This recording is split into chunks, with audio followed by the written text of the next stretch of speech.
Hi guys, it's Peggy with I'mLosingItToday.com, and I'm excited to say that I have Donna Marcus with us here today. And I actually met Donna at the Rascals Fitness. I did a session with her, and I was like, it seems like a lot of your clientele is probably the ladies that I kind of talk to. I said, would you be interested in coming doing a segment with us? And she said, sure. So Donna is an NASM certified personal trainer. She also is a weight loss specialist and a senior specialist, or silver sneakers, you said, which is, she said, can be 50 above. And you just have your certification in cycling. So she is very knowledgeable. I see her at the gym working out with people my age all the time. So I thought she would give us some great tips on this stage in your life. And today we were going to focus on long-term goals instead of, we were saying people come in, you saying, I want to lose weight. I want to lose weight, yeah. But I have known just in my lifestyle changes, it's not you got to lose weight and then a lot of people put it back on because they don't make that change in their lifestyle. Yep. So I'm anxious to hear what you have to say about focus on your long-term goals. So a lot of people come in, as we said, and all they want to do is lose weight. Right. They'll tell me, I have a wedding in 2 months, I want to lose weight. Right. So what you have to realize is working out and getting physically fit is so much more than losing weight. Right. You could inevitably put some weight on when you first start working out because of the muscle growth and the muscle build. Yeah. So what you have to do is focus on how you feel. Focus on even how your clothes are fitting. Right. Because you could see a big change in your body even if you put 1 or 2 pounds on. You could see a big change in your body in the positive form. Right. Even though the weight hasn't changed. The weight will definitely come into play, but there's other things you have to do too. Yeah. You definitely have to eat right. Yes. You got to get rid of the sugar. Yeah. I think one segment we were talking and she was saying how sugar was just basically toxic to your body. Yes. I mean, a little bit, everything in moderation, but you definitely have to get, and I have to say, chocolate is a hard one for me. Yeah. I can do out with Everybody the bread. has their one thing. Mine is chocolate, definitely dark chocolate. Yeah. I mean, I can do without the bread. I can do without pastas. I can do without, those kind of things, but I struggle with the chocolate. It's hard. And you can even have a diet where you allow yourself 1 piece of chocolate a day. It's certainly not going to hurt you. But you're right, the sugar, you want to be able to burn more calories than you're bringing in. Right. So when you eat right, and a lot of people confuse eating right with just counting calories. Right. You want to be clean, as they say, eat clean, shop the outside of the supermarket. Yeah, I've always heard that. Everybody talks about these processed meals because they are full of sugar and they are full of, things to give them flavor. Right. They're not, you know what, if you're in a rush and you have to get home and you have to eat really fast and you throw one of them in, but if you eat them all the time, they just can't be good for your body. No, they just don't. Yes, they are already measured and you already know the serving size and you already know how many calories that you're eating. Right. But in the long run, you're not eating as healthy as you can. No, and a lot of them are high in sodium too. Yes, absolutely. That's what gives them the flavor. Yeah. They're cutting out everything calorie-wise and fat-wise, but they have to put something in to give it flavor. Yeah. So absolutely, I would say now this isn't 100% percentage. This is just, if I had to look at it, I would say getting in shape and weight loss is 80 to 90% nutrition.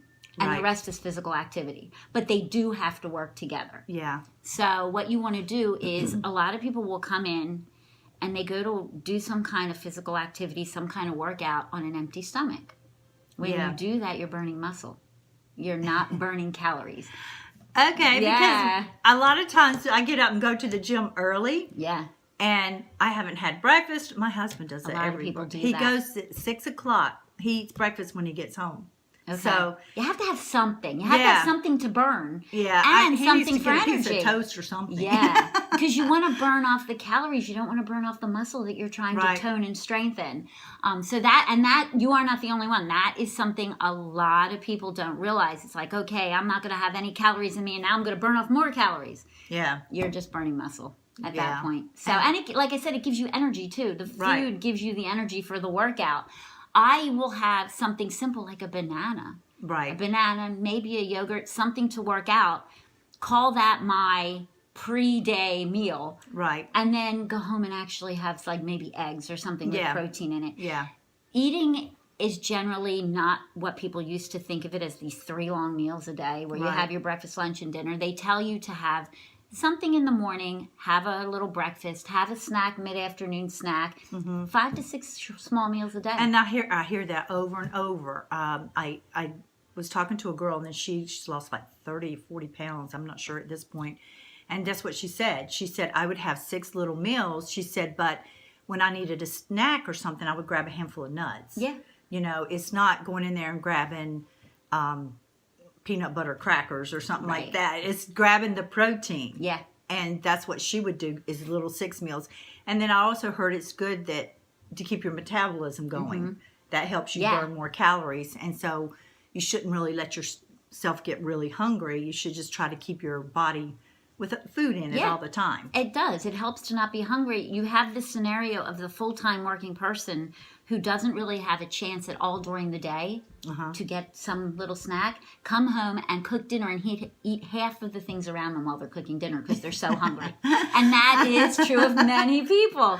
Oh, you know what? I do that on Sundays. When we come home from church on Sundays, I'm starving and I'm trying to get lunch together. In sight.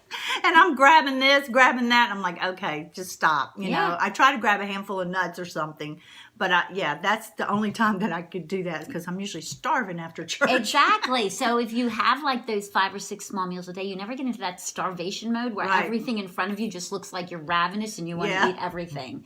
Another good tip, which I do with some of my personal training clients, is to really track what you eat. Write it down. Write it down, because not only are you seeing your meals and you think, okay, well, I didn't have a great day today. Maybe I didn't eat that bag of potato chips. Yeah. But you're also thinking, okay, I have to write it down. I'm not going to have that bag of potato chips. Right. You know, so that's a really good thing, especially for somebody who's really on a weight loss journey. And that is key to anything. We've talked about this with other people that I've interviewed, and it always seems to be like, write it down. When you have goals, you know, write it down. I gave the example of my husband. I went out on our 10-year anniversary. And he came, we were doing some cleaning, and he found the napkin. We wrote our goals down. It was like 10 years later. And it was so funny to see what we had done, you know. That's interesting. Yeah, it is. The only thing we really had written down is a long driveway with trees going down the side. Well, obviously I don't have that. But a lot of the goals that we had written down, subconsciously we didn't realize it, but we had accomplished those goals. So I think writing it down. Writing down a lot helps. It does, because then it's almost like an accountability for yourself. And nowadays we have phones. You can put it in your phone. You don't have to carry a notebook with you. Right. You know, you can just put little notes in your phone as to what you ate. Some people prefer doing that. I prefer writing it down, because then I can look a couple days back. Yeah, that's true. But if you don't care, then you just put it in your phone, see how you did, and then realize, okay, well, I ate a little bit too much today. What could I have cut out? And then kind of like tweak it each. You know, and the other thing is, you don't want to eat the same things all the time. Right. You get in a habit of eating the same things all the time, and then you can't eat. It also, believe it or not, it hurts your weight loss goals. Yeah, and I guess that would be kind of like exercising. When you do the same exercises, your body kind of adapts to it. Exactly. And then that kind of, I try to keep that in mind. Because, you know, when we did planks together, and now when I'm doing planks, I'm trying to count. I count.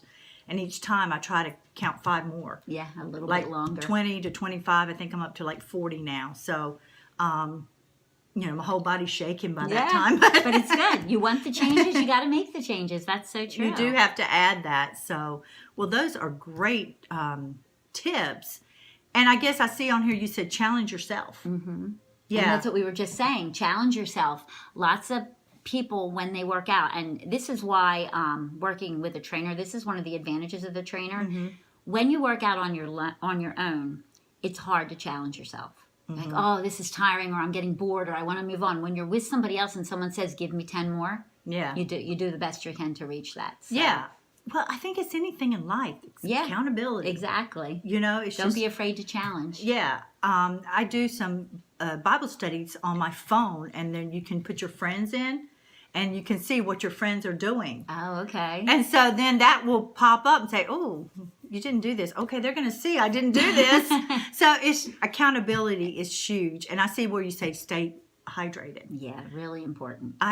It's so funny. I have talked to people that are natural. I talked to Day Natural, and she is like, that was one of the biggest things. She said, drink water. Mm-hmm. You got to drink a lot of water, and that just, it does help you. But I find it better for my skin and everything. And Absolutely. We kind of have said this so many times, people that are watching my videos on a regular basis, but it is so important to drink your water and to drink good water. Yeah, absolutely. So, well, those are some great tips, Donna. If you guys ever go to Rascals Fitness, Donna's in there usually pretty much all day. A lot. She has her card, or you can even ask for her. I did a session with her, and it was great. It definitely gave me some insights to some things that I didn't think about I should be doing as I'm working out. And I think at this stage in life, I'm not trying to look like, a bathing beauty. Mm-hmm. I'm just trying to stay healthy. For yourself. I'm trying to stay off medications. Yeah, you're healthy for yourself. Everybody's different. Yeah, and, I want to be active for my grandson and, that kind of thing. Me too. So I just want to stay healthy. So, well, those are some great tips. And you guys stay tuned for our next session on Wednesday, and we'll see you then. Bye.